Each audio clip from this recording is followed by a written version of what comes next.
Benjamin Brandt, welcome to The Long-Term Investor. Oh man, I'm so excited to be here. Thanks for having me. Well, I am really excited that your book, Retirement Starts Today, is now out and available everywhere. Your podcast is called Retirement Starts Today, as I mentioned in the intro, that those of you watching us on YouTube, on Cheddar, if you haven't checked this out, you got to go to the podcast, got to go check out Ben's show. Really good stuff. And I think that your book did a nice job capturing a lot of the things that I hear you talking about on a weekly basis.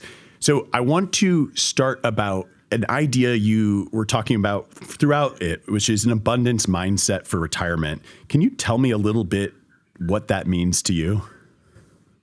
Yeah, so an abundance mindset, abundance as opposed to scarcity, right? When we think about scarcity, we think I'm going to run out of something or something bad is going to happen to me. Abundance is almost like I'm going to power through no matter what. I've already decided that I'm excited about my compelling future and I'm going to go towards that no matter what pitfalls might be in front of me. So that when I think about abundance, I think about I'm pursuing something that I'm excited about or worthwhile. And I think one of the things that you call out in the book is just generally speaking, people, when they are thinking about planning for their retirement, it is more of a scarcity mindset. I'm going to run out of money mindset. How would you suggest people can shift from that scarcity mindset to an abundance mindset in their retirement planning and saving? Yeah, so in the book, when we talk about scarcity and abundance, we talk about the two ways that you can mess up retirement planning. One is running out of money, and two is dying with regret. And to me, that kind of separates abundance and scarcity. If I'm wholly focused on not running out of money, it's going to be almost impossible to convert the money in my retirement account to fun things and memories made with loved ones, right? I feel like that's abundance. So our industry, we tend to, only focus or primarily focus on the not running out of money part. I'd like to talk more about the dying with regret part. That's kind of the whole idea of the book. But again, if we focus too much on not running out of money, we're going to miss a lot of the opportunities because the market's going to be bad, or we're going to get nervous, or something politically bad is happening, or who knows. But that's kind of how I separate abundance and scarcity. Is what am I focusing on? Running out of money or dying with regret? Well, and so if those are the ways that people are generally getting retirement wrong, either in the process of planning for it or in the actual process and journey of living it, if you feel like the regret's a bigger one, what are some things that you feel like people can do? You have a number of thought exercises in the book. I mean, one that I thought that was particularly interesting is the time machine and $500. Like, what would you do with $500 if you go in a time machine back to when you were 13 years old? Maybe talk a little bit about that. Yeah. So unfortunately, financial independence finds us at an unfortunate time, right? Ideally, we'd be financially independent when we were 13 years old. But, for most of us, that's just not an option. So we're financially independent at the end of our career. Maybe we're in our, 50s or 60s, and we've been beaten down, many of us, by the corporate world. So we're at least possible a creative time when we have the most money. Ideally, we'd have the most money when we're the most creative. And so I came up with this idea that we have our peak creativity at 13, maybe before we exit middle school, before we start college, things like that. But we have no money. So I said, all right, what if we hop in the DeLorean and we take $500 and we go visit Peter on his 13th birthday? And you can't give me a cop-out answer like, oh, I'd, help homeless pets or something, right? You have to spend it on yourself by the end of the day. What are you spending money on? In the book, I said, I buy a drum kit. And I actually did end up buying a drum kit, did not learn how to play it. It's currently like in the corner of my basement. But I did buy one. So I'll put you on the spot. 13-year-old Peter Lazaroff, $500, which was a lot back in 1991 when you were 13 years old. What would you buy? I was actually 7 years old in 1991. Okay. I appreciate you think I'm so wise. It's interesting. When I first read this in the book, had a very difficult time coming up with this. So I'm fortunate that I did think through this through reading the book, and you're asking me, so it's not fully off the cuff, even though I didn't know you were going to ask. But the reason I mention all of this, and I'm talking in circles, is that if you're listening or as you read the book, I do think you should spend some time with this, because originally I think, well, what would 13-year-old me buy other than like video games and baseball cards? And, I don't really want those things as an adult. I do still sometimes think about, should I go out and buy baseball cards? Because I watch my 11-year-old do it now and it kind of looks fun. So I kept thinking. And what I remembered ultimately was last summer, my family, my kids, my wife and I, we went to Moab on vacation, and we took our kids to a rock store, and they were picking out rocks, and they were kind of drawn to these same geodes, I think they are, as I was as a kid. And I remember telling my oldest son, one of those purple ones that looks like craggly crystals, I had pointed out that I always wanted to buy one. And I'd never really had the money, and my parents never bought me one. And I don't know if I asked when I was a kid, but if I did, they must have said no. And he's like, Dad, that's sad. You should buy one now. And I remember being like, yeah, okay, buddy, I'm not going to buy that. And then I paused for a second and I go, you know what? I am going to buy that. And I really regret that I'm recording this from Plan Corp headquarters as opposed to my home office, because it sits on my shelf at my home office just as a reminder of like, hey, I did this thing that I dreamed of at one point. And as I started thinking more of that, I was like, I also really wanted to go to spring training as a kid. I still want to go as an adult. And so I think this exercise that you have painted in the book, it does take a little work to find something that you might actually want to purchase as an adult. Did I really want to purchase a rock as an adult? I don't know. It just felt like I finally have my own money on my own adult moment. But I do think you buying a drum set is a great example. Like, you can do that. You can share it with your kids. You can also ask me for lessons. I know we're friends, but I don't think you ever knew that I'm a drummer and still play. So I'll have to come to your place and give you a couple drills to knock that home. That would be amazing. I would love it. Yeah, I would love it. So one of the interesting things that you said about, baseball cards or video games, that's good data. Even if you decide it's something that you no longer, connect with, I think that's good data. We want to create a compelling future. We talk about retiring to something rather than from something. Ideally, on the run up to retirement, the few years before you end your career, we're making these small investments of either time, energy, or money to find out what we like or what we don't like. And a data point of something I don't like is almost as important as a data point of something that I do like, because we want to figure all this out before we're retired. So like spring training, maybe you like baseball, maybe you want to, get your kids excited about baseball. Maybe you want to coach a little league team. Maybe you want to, who knows, sponsor a Plan Corp, sponsor a team, something like that. These are all kind of data points. What we want to avoid is concentrating too much on quitting our job and less on what I'm going to do with my time. Because if we just wait until we're retired to find out what the next thing is, that energy is going to be totally different in that, I've got to make this one thing work because I'm retired now. My paycheck is gone. I'm living off of my savings. I don't feel fulfilled. I've got to make this one thing work. A better solution would be, let me try 10 different things. 2 of them really resonate with me and the other 8 don't. But those are good data points. That's something I don't have to invest any more time, energy, or money into. And I'm going to have a much better idea of what I'm going to spend the next 20 or 30 years of my life working on or doing, because I took time to gather that data early on. So that's kind of one of the ideas of the money and the time machine, is that I can get good data points and bad data points. The drum kit, I bought a drum kit just because, I thought it would be fun, but maybe there's something else there. Maybe it's, I like music. Maybe part of my retirement or my financial independence should be, touring with the Grateful Dead or following bands around or something like that, or taking my kids to shows. And we went to some music festivals last year in 2024 with some of my older kids. So there's data points. We want to identify what those are and then try to expand upon those. Here's what I did like, or here's what I didn't like. We can do that with $300 and a time machine. We can also just do that with our career in general.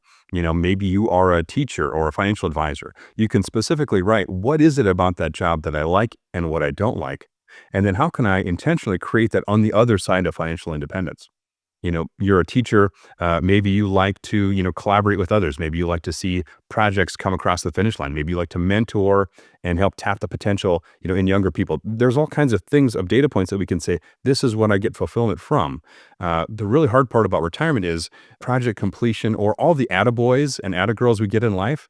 A lot of those don't exist in retirement. And a lot of times we don't figure that out until we get to the other side of retirement. We're like, life just feels a little bit hollow or empty. We've got to be hyper intentional about, being drawn. I talk about in the book about being drawn forward by a compelling future rather than propelled by your past, which is a lesson I took from Ben Hardy's book, Be Your Future Self Now. Journal about these ideas and get data points. Things you like and things you don't like, I think, are equally important. I love that throughout you talked about yes, obviously there's this financial data that we go through as advisors to ensure that people don't completely run out of money. Now, you do call into question, and I appreciate that you do, the use of Monte Carlos to say you should have a 90% success rate, meaning that out of 1,000 trials, 100 of them, you had to make some sort of tweak to your financial plan. But you comment in a number of different ways that's the financial piece. The emotional data is just as important, because there does become a point in time in your planning for retirement that maybe maximizing savings isn't the right choice. How do you think about that? How do those conversations go in your experience? Yeah, I don't remember if I specifically talked about this in the book, but I talk a lot about it on the show in that I don't love Monte Carlo analysis, not because I don't like, statistics, but I think that we use the numbers wrong. We use the data from Monte Carlo wrong. So Peter, I know you were an A student, but I was more like a C student in school. And when I would get a good grade, like a 90 and above, my mom would like take me out for ice cream, right? So those wires in my brain got connected with like big numbers, big good grades, you get ice cream. And I think a lot of times when we go on the Vanguard or Fidelity website and we do the Monte Carlo analysis, we want to make that likelihood of success as high as possible. Meaning that my goal income in retirement might be 10,000, but that might give me a 70% likelihood of success. Well, that's bad, right? I'm gonna get in trouble when I get home if I bring home a 70. I want a 90. So I need to bring that down to like $3,000 a month because then my Monte Carlo score is the best. And that means I win retirement. But in reality, all you did is just downgrade, the thing that you saved up your entire life for, which I don't love that. I don't love that for people. So likelihood of success, I think, is gravely misinterpreted by financial advisors, by software, but especially by people that are trying to do the right thing and create a great financial plan for themselves, but that are misunderstanding or misinterpreting the results. So I think, something like a 60 or 70% likelihood of success is actually better than the 90% likelihood of success. When we are planning our retirement, we're 60 and we're going to live until 90. What's the likelihood that we can perfectly estimate 30 years into the future, right? That would be like saying at 60 or at 30, I'm going to perfectly estimate what's going to happen at 90. And of course, we're only focused on the bad with likelihood of success. We're ignoring the good parts about, changing, right? If it's a 90% likelihood of success, it's a 10% likelihood of change or course correction. We only think about the downside. That also includes the upside. So I want to see your likelihood of success closer to like 70%. Because it's actually more likely that we'll have an upside surprise than a downside surprise, especially if we're planning for 30 years. So in the same way we couldn't perfectly guess at 30 what we're doing at 60, we can't guess at 60 what we're doing at 70, 80, or 90. We need a lower likelihood of success so that we can take advantage of the market upside. And guess what? The market's up most of the time.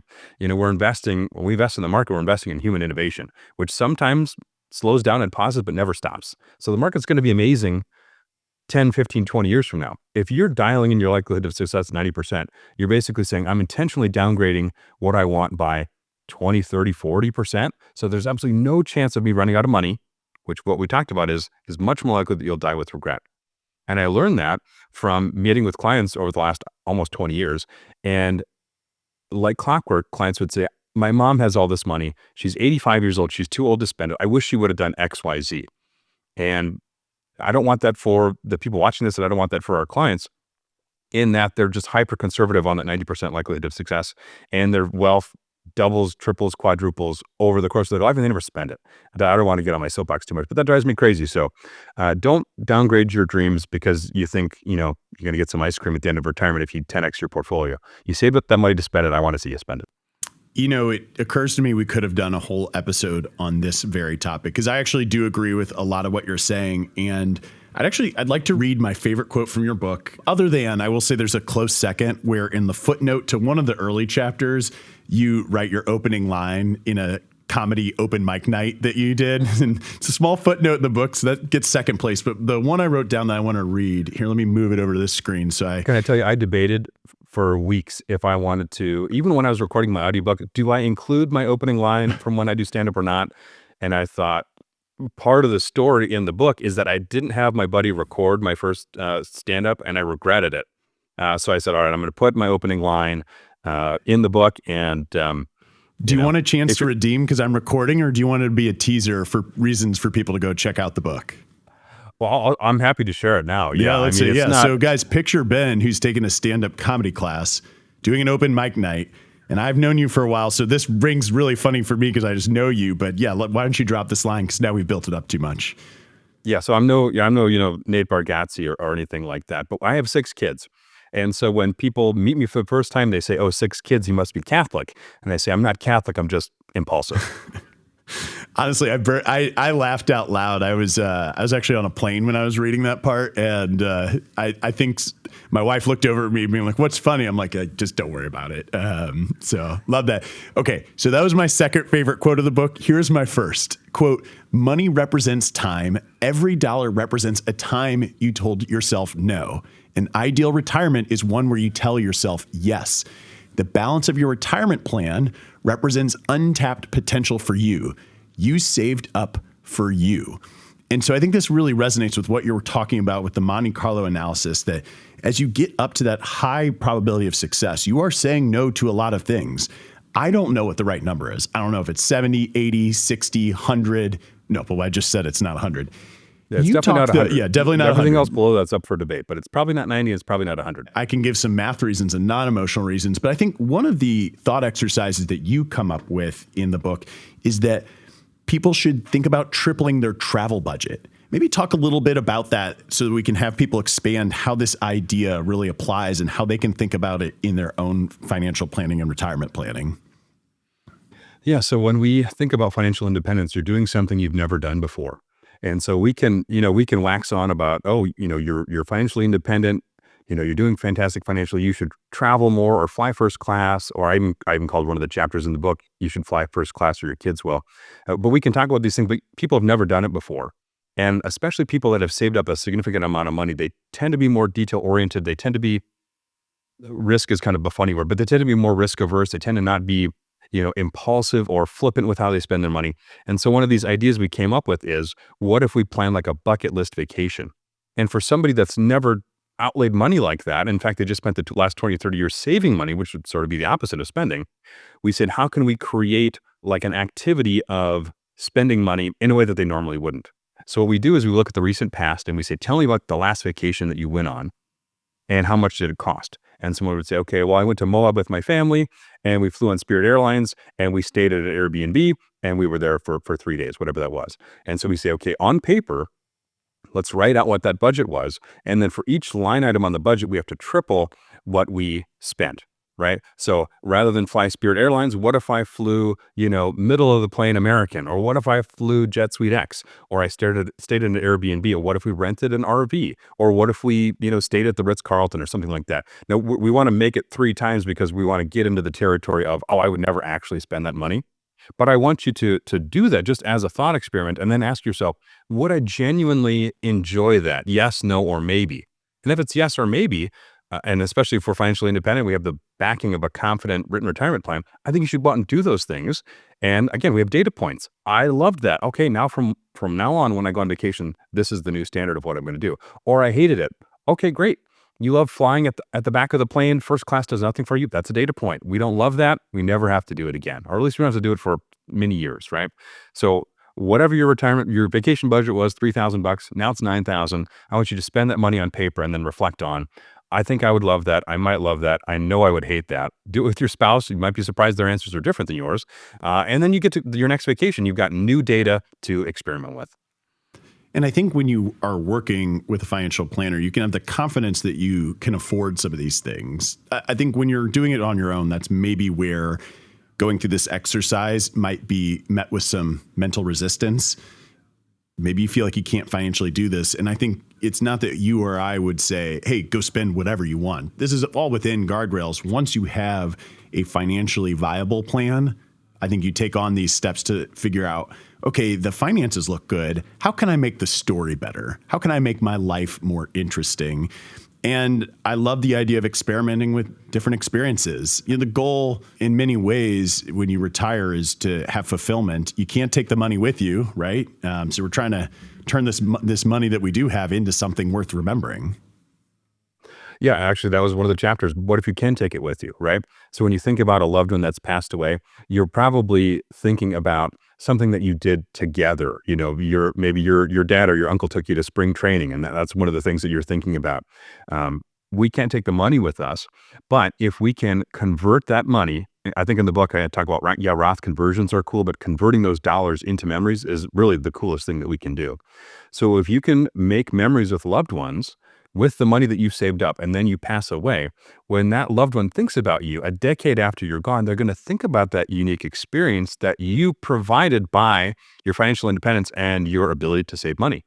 So in a way, we're almost creating a tiny bit of immortality. And in that way, we can kind of take it with us in that we live beyond our lives and our finances because we were hyper intentional about my goal is not to die with all of my money. My goal is not to 10x my wealth. My goal is to 10x my life experiences through the lens of financial independence based on my ability to save this money.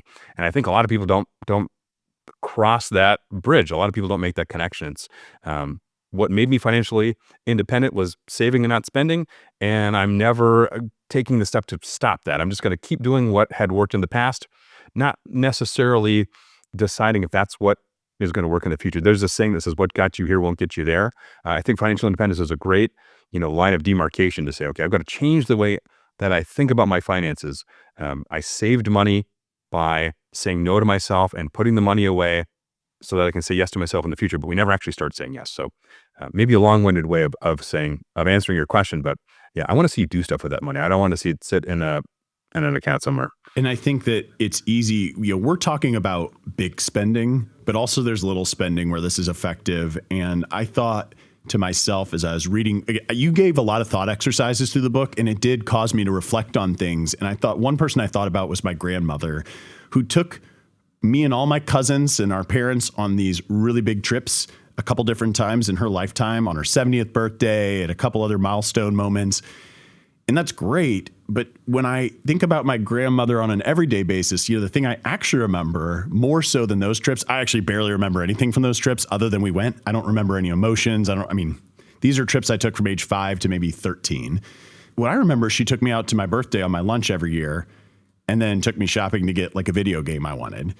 And I do also remember when, she would come to our house on Sunday nights for dinner and what that was like. And I even remember when she got to the age where she couldn't drive anymore. And I remember what that was all like walking her in. I love, how happy she was when her grandson would hold her arm, walking in the walkway. Those are the things, granted, those first memories were those that she was spending little amounts of money versus some very big outlays she made for all of her children and their children. Interestingly, I'm remembering the smaller one. And then I'm thinking about the actual time I spent. And I think that's what you're getting at, and what the exercise are getting at is that you can spend the money in a way to create memories and, like you said, immortalize what you're doing with yourself.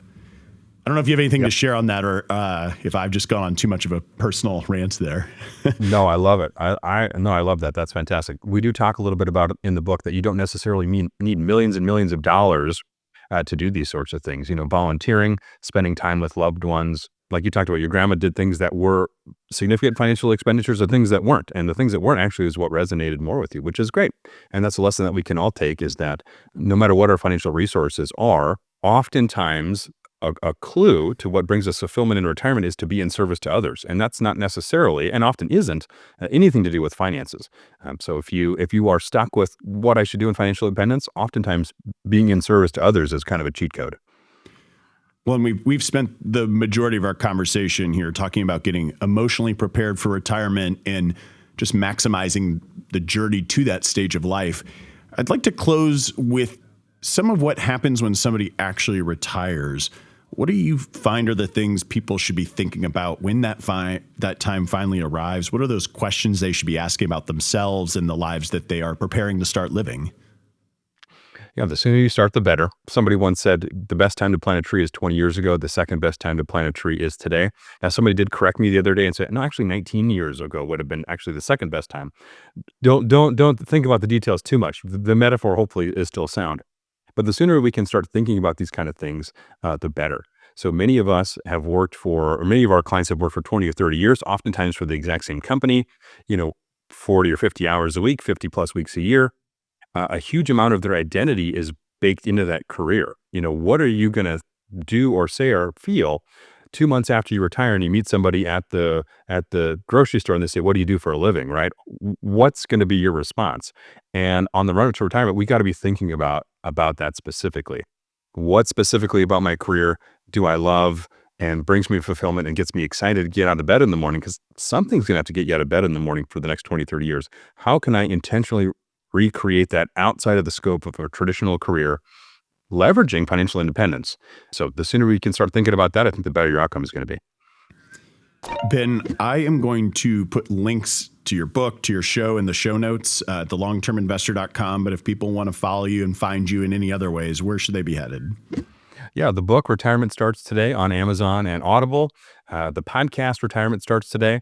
And by the time this airs, you might be able to find me on YouTube. I'm going to keep that a bit of a secret so that the YouTube algorithm can kind of work its black magic, but I'm everywhere. You are everywhere. The setup for YouTube looks amazing today. Thank you so much for your time. As always, if you're listening, please like, subscribe, review, do all the things that help other people find the wisdom that Ben has shared with us. And Ben, we'll be talking again soon. Thanks, Peter.